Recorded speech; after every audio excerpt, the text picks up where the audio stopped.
Bonjour à toutes et à tous et bienvenue dans À cœur ouvert, une émission pour les hommes et les femmes désireux de partager le témoignage personnel sur les défis et les épreuves au quotidien, depuis l'enfance jusqu'à l'âge adulte en passant par l'adolescence.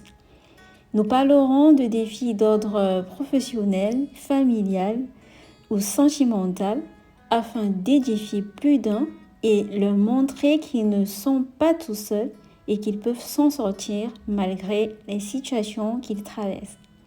Et bien sûr, nous partageons tout cela à cœur ouvert. Bonjour à tous ou bonsoir à tous, moi c'est Laetitia et je vais partager avec vous un témoignage. Donc moi déjà de base, on va dire quand je n'avais pas encore donné ma vie à Dieu, j'étais quelqu'un de très orgueilleuse, vraiment très orgueilleuse. Mais je m'en rendais pas compte en fait. Je m'en rendais pas compte. Pour moi c'était normal. J'étais plutôt quelqu'un qui avait du caractère, qui avait un fort caractère et tout. Et pour moi, du coup, je ne me rendais pas forcément compte. Donc, c'est quand je me suis mariée que j'ai commencé à avoir des remarques, notamment de mon mari, qui me répétait à chaque fois tu es très orgueilleuse, tu es très orgueilleuse, tu es très orgueilleuse. J'avais vraiment du mal à m'excuser. J'avais du mal à demander pardon, m'excuser. Je restais très souvent dans mon coin quand il y avait des conflits et tout. Il fallait toujours que ce soit lui qui fasse le premier pas. En fait, j'étais vraiment... je me rendais pas compte. Pour moi, j'avais toujours raison et c'est toujours l'autre qui avait forcément tort. Donc, il y avait cette remarque qui revenait à chaque fois. Tu es orgueilleuse, tu es orgueilleuse, tu es orgueilleuse. Et plus ça revenait, plus je me disais, bon, on peut pas te dire ça pour rien. Donc, essaye de réfléchir, fais une petite introspection et tout. Et un jour, j'ai prié. J'ai dit à Dieu, Seigneur, révèle-moi dans mon caractère ce que je ne vois pas. Donc, j'ai fait cette prière-là. J'ai dit à Dieu, révèle-moi dans mon caractère ce que je ne vois pas. Et petit à petit, j'ai commencé quand même à avoir des petits signes que le Seigneur me donnait sur le fait que je devais travailler ce côté-là, travailler l'humilité, travailler, etc., etc. Et donc, le plus gros signe que j'ai eu, c'était un rêve. C'était un rêve. Donc, dans le rêve, en fait, j'ai rêvé de l'enlèvement. J'étais avec je sais pas, j'étais sur une place publique, je me rappelle plus très bien, mais j'étais sur une place publique, il y avait beaucoup de gens. Et dans le rêve, je voyais comment il y avait des tremblements, il y avait du vent, le ciel s'obscurcissait, whatever. Donc, le ciel devenait tout noir. Et en fait, les gens ont commencé à monter. Donc, les gens ont commencé à être surélevés vers le ciel. C'était pas comme la Bible dit, en un claquement de doigts, les gens ont disparu et tout. Non, c'était vraiment comment les gens montaient. C'était crescendo. Les gens montaient tout doux vers le ciel. Et je me rappelle que du coup, moi, j'ai commencé à monter. Et je me réjouissais, je me disais, waouh, je vais aller près de Jésus et tout. Je montais. Je voyais également les gens monter. Et quand je voyais les gens monter, je voyais des gens que je ne pensais même pas qui devaient aller au ciel. Donc des gens que je jugeais indignes de la grâce de Dieu, des gens que je jugeais trop mauvais pour être sauvés, des gens que je jugeais païens, des gens que je jugeais pécheurs, et ils étaient en train de monter. Et quand j'ai vu ça, je me suis dit, mais comment ces gens sont en train de monter aussi, comment ils sont en train d'être enlevés. Et là, je ne sais pas si c'était le déclic, mais je ne sais pas si les deux événements sont liés, mais de toute façon, à un moment, j'ai commencé à redescendre. j'ai commencé à redescendre. Je comprenais pas ce qui se passait. Les autres montaient, les gens montaient. Et moi, je redescendais. Jusqu'à me retrouver au sol, donc pied sur terre. Et à un moment, tout le monde a été enlevé. Le ciel est redevenu normal. Il s'est éclairci. Le vent a cessé. Et à côté de moi, du coup, il y avait des gens qui me connaissaient et qui étaient surpris de voir que j'étais là. Donc, il y a une personne qui s'est dit, ah mince, Laetitia, même toi, tu es restée. Et la personne s'est mise à rigoler. Que, ah, toi, tu es restée, franchement, et tout, avec tout ce que tu faisais, machin, tu es restée. Et je lui ai dit, en fait, je suis restée parce que le Seigneur a encore besoin de moi sur terre. Moi, c'est la phrase qui m'a le plus choquée dans ce rêve-là. C'est qu'il n'y a pas eu de remise en question. À aucun moment, je me suis dit, peut-être j'étais pas assez bien comme je le pensais. Peut-être je faisais pas correctement les choses. Non. Dans ma tête, en fait, j'étais tellement bien que si j'étais restée, c'était pas parce que j'étais indigne ou parce que j'avais pas marché dans la sanctification, etc. C'est parce que je me disais que Dieu a encore besoin de moi pour que je continue son œuvre, que je continue sa mission. Tout était centré en fait sur le moi. Il y avait de la fierté, il y avait de... Vraiment, c'était... dans tout le rêve, je voyais l'orgueil. En fait, le Seigneur était juste en train de me montrer à quel point j'étais orgueilleuse. Parce que même quand je racontais, même quand je montais, le fait que je voyais des gens que j'estimais pécheurs, je me suis questionnée, je me suis dit, mais pourquoi eux, ils montent en fait? Il y a toujours cet orgueil-là qui ressortait. Pourquoi eux, ils montent? Mais ils sont pas si parfaits que ça. Ce sont des pécheurs, ils sont indignes et tout. Et même quand je redescends, au lieu de me rendre compte que il y a un problème, que je dois travailler sur mon caractère et tout, je me dis non, je suis restée parce que Dieu veut que je continue son œuvre, parce que les pécheurs ont encore besoin de moi et tout. Donc ça a été vraiment un choc. C'était ouais, après ça, je me suis réveillée. J'étais choquée. J'étais vraiment choquée. En fait, c'est comme si j'avais eu je sais pas, un coup de couteau dans le cœur. Mon cœur, il était saignant. Je saignais. Et je me disais, waouh. Je rends grâce, Seigneur, parce que tu m'as montré ça. Parce que j'étais en train d'aller droit au mur. Ça a été dur, ça a été un coup dur. Et dans ce rêve, en fait, le Seigneur me disait, fais attention aux petites choses. Fais attention aux petites choses. Et moi, ce que j'ai envie de dire à quelqu'un, c'est que parfois, en fait, on est focalisé sur les grands péchés. Ah, moi, je ne fornique pas. Moi, je ne fais pas dans l'adultère. Moi, je ne vole pas. Moi, je sais pas, tout ce qu'on peut croire. J'ai jamais tué quelqu'un. Ouais, tout ce qu'on peut penser d'horrible, en fait. Les choses qui tapent à l'œil, les choses horribles et tout. Mais il y a ces petits péchés qui sont très subtils, que le diable utilise avec subtilité et qui minent nos vies, comme l'égoïsme, l'orgueil, la jalousie. Ces petits trucs qui ne sont pas flagrants, qui ne choquent pas forcément, mais sur lesquels on doit faire attention. Ces petites choses-là qui vraiment qui vraiment font en sorte que notre cœur ne soit pas une terre fertile pour Dieu. L'orgueil.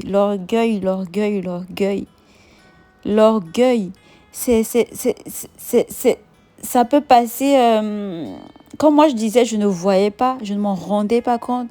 Il a fallu que je me marie pour que Dieu passe par mon mari pour m'interpeller et qu'enfin il passe par ce rêve-là qui était la cerise sur le gâteau pour me dire fais attention. Et là, mes prières ont changé. J'ai prié, j'ai demandé à Dieu, montre-moi dans mon caractère ce qui ne t'honore pas. Les plus petites choses, l'envie, c'est des choses qu'on néglige en fait. Seigneur, je ne veux pas avoir un cœur envieux. Seigneur, permets-moi de ne pas avoir un cœur envieux. Seigneur, permets-moi de ne pas avoir un cœur qui est plein de jalousie. Seigneur, permets-moi de ne pas avoir un cœur qui médite le mal. Seigneur, permets-moi de ne pas avoir un cœur je sais pas, un cœur qui est égoïste. Ces petits trucs en fait qu'on néglige, qu'on se dit c'est pas grave, c'est des petits trucs, le mensonge, quelqu'un qui ment, des petits mensonges que tu fais pour éviter les gens, bref, c'est vraiment des petits trucs qu'on néglige, mais que le diable, utilise pour vraiment nous détourner de la voie de Dieu. Et comme je disais, c'est subtil parce que on ne s'en rend pas compte, on ne se pointe pas du doigt parce que pour nous, c'est pas flagrant. C'est facile de dire à un adultère ou à un fornicateur, toi tu es un pécheur, que de dire à quelqu'un qui est envieux qu'il est un pécheur. Parce qu'on a mis des péchés sur la balance. La Bible dit, garde ton cœur plus que toute autre chose parce que de lui proviennent les sources de la vie. Et ce cœur-là le cœur qui est parfois assimilé à l'âme, qui est le son des émotions, dans lequel parfois il y a ces petits détails-là, ces petits mauvaises herbes-là qu'on ne voit pas, sur lesquels on ne s'attarde pas, mais sur lesquels le Seigneur nous interpelle. Donc aujourd'hui, franchement, moi je prie chaque fois, je dis à Dieu, Seigneur, montre-moi ce qui est dans mon caractère qui ne t'honore pas. Et quand je me rends compte, par exemple, que je commence à être envieux, je dis, Seigneur, ne permets pas que mon cœur tombe dans l'envie. Seigneur, ne permets pas que mon cœur tombe dans la jalousie. Seigneur, ne permets pas que mon cœur tombe dans la comparaison. C'est des petits trucs, ça paraît anodin, mais je vous assure, chers frères et sœurs, que le diable utilise ces petits détails-là pour nous pourrir la vie. Je rends grâce à Dieu d'avoir eu ce rêve. Et pour vous dire à quel point c'était vraiment l'œuvre de Dieu, c'est que généralement, moi, mes rêves, franchement, pour que je me souvienne d'un rêve, il faut que ce soit Dieu qui me l'ait mis dans le cœur, que ce soit Dieu qui m'interpelle sur un sujet. Parce que je vous promets que les rêves et moi, c'est quelque chose sur lequel je suis en train de travailler. C'est que j'ai lu un livre intéressant sur les rêves. C'est vraiment Dieu en train de m'interpeller sur le fait de garder mes rêves, de ne pas permettre à l'ennemi de voler mes rêves. Mais il a toujours été fidèle parce que lorsqu'il voulait me passer un message important par les rêves, je me souviens toujours du rêve. Il a vraiment été fidèle sur ce point-là. Quand le message est important, je me souviens toujours du rêve. Et je rends grâce à Dieu parce que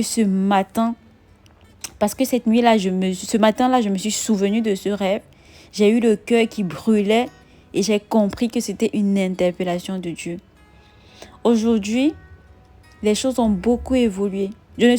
Honnêtement, je ne suis pas où je veux être. Je ne suis même pas je suis pas encore où le Seigneur m'appelle à être. Mais il y a eu un grand changement. Déjà, sur ma vision de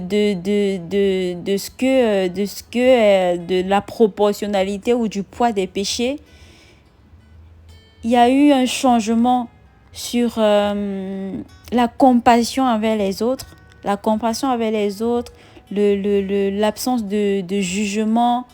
Avant, j'étais très radicale sur certaines choses par rapport à la foi, à la spiritualité, mais aujourd'hui, je sais que Dieu connaît le cœur de chacun et que parfois ce n'est pas tout ce qui brille, tout ce qui a l'impression, comme la Bible dit, l'apparence de piété. C'est pas tout ce qui a l'apparence de piété qui est vraiment dans le Seigneur.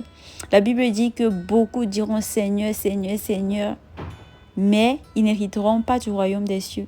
Et ça, le Seigneur me l'a montré. Il m'a dit, garde ton cœur plus que toute autre chose, car de lui proviennent les sources de la vie. C'est de là que tout part.